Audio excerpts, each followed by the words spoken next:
যুক্তরাষ্ট্র ও ইসরায়েলের আগ্রাসনের বিরুদ্ধে যুদ্ধে ইরানের ক্ষেপণাস্ত্র হামলায় সংযুক্ত আরব আমিরাতে প্রাণ গেছে বাংলাদেশের এক নাগরিকের, যার নাম আহমদ আলী ওরফে সালেহ আহমেদ।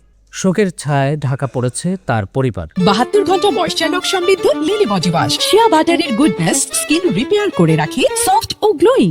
মৌলভীবাজারের বড়লেখা পৌরসভার গাজীটেকা গ্রামের সালেহ আহমেদ আমিরাতের আঞ্জাম শহরে মারা যান। সেখানে তিনি পানির গাড়ি চালাতেন।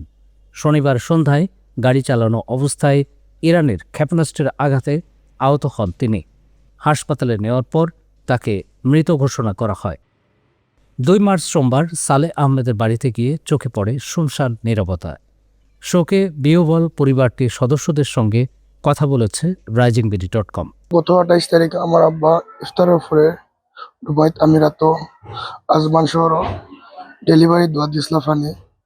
এখান থেকে 7:30 পরে 1 মিনিট গাড়ি স্টার্ট হয় মকিনা, যেখানে আমি সেল করে আমার আব্বার গাড়ি 10 মিনিট পরে জানা যায়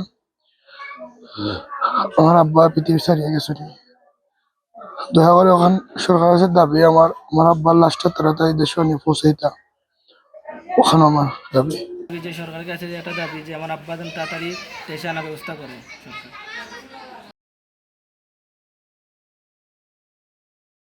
72 ঘন্টা ময়েশ্চার লক সমৃদ্ধ লিলি বডি ওয়াশ, শিয়া বাটারের গুডনেস স্কিন রিপেয়ার করে রাখে সফট ও গ্লোয়িং।